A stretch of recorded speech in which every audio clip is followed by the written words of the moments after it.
unë mendoj që rënia e regjimit është e pashmangshme, sepse kjo nuk është një çështje thjesht dinamike forcash në terren aktualisht, por është një marrëveshje në ndërun e fshehtë, e papublikuar, midis Trumpit dhe Putinit. Kujtojmë që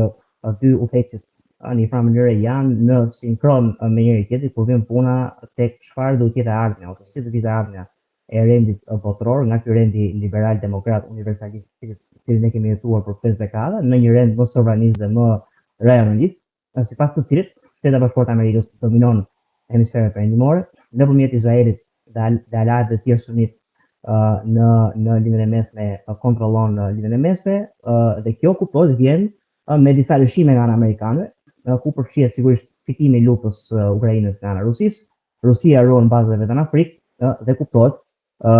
ruan dhe hegemoninë e vet në Europën lindore. Në këtë kuadër që Rusia të marrë këto gjëra, duhet të tërhiqet komplet nga lidhja mesme dhe në fakt po ta shohësh çfarë ka ndodhur.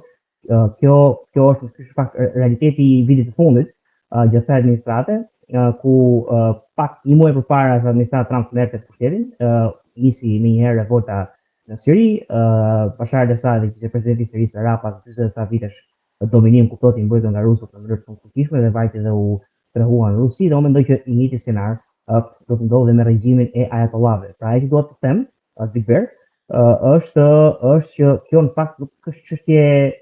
dinamike, pra nuk është nëse amerikanët do rinë në ushtri, regjimi bie. Nëse amerikanët nuk do rinë në ushtri, regjimi nuk bie. Kjo është një gjë që është mbyllur praktikisht dhe ne thjesht po e shohim si një film. Po në fakt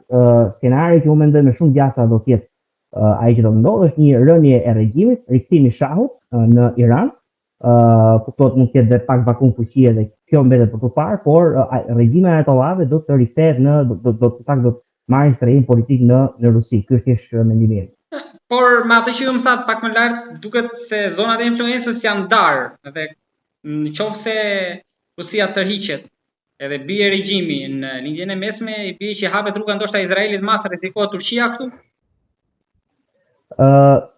Në fakt ka analistë që e kanë përmendur këtë teori. Unë nuk jam i sigurt saktësisht se sa i mundshëm është Izraeli madh në kontekstin e kësaj administrate, sepse në fakt gjithmonë pretendohet që administrata Trump është më pro-izraelitja, më pro-zioniste. Në fakt nuk është tamam kështu, sepse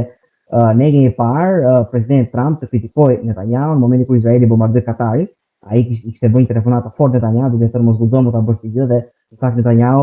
në takimin e ardhshëm me Trumpin ai kërkoi falje publikisht te Katarit, kuptohet influencuar ndikuar dhe prezident nga presidenti Trump, gjë që asnjë president tjetër nuk do ta bënte dot, domos Biden apo administrata tjetër që në fakt nuk njihen për shumë përqendrime pro-izraeli, por në fakt janë administrata më pro-izraelite. Mos harrojmë këtë gjë tjetër që në një farë mënyrë presidenti Trump ka flirtuar shpeshherë me aleatët e tjerë arab të Shtetet e Bashkuara të Amerikës dhe mesme, me krye Arabinë Saudite. Kujtojmë vizita parë e jashtështetit që presidenti Trump ka bërë në mandatin e tij të parë,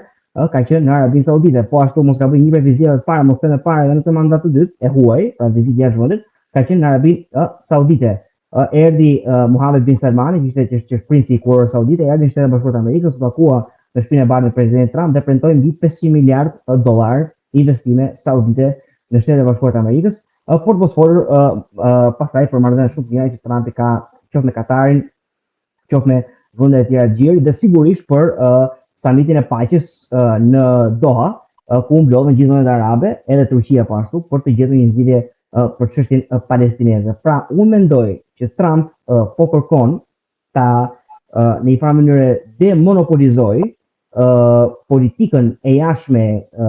amerikane në lidhjen e mesme nga duart e Izraelit dhe ta shpërndajë në mënyrë më të barabartë ndikimin amerikan në lidhjen e mesme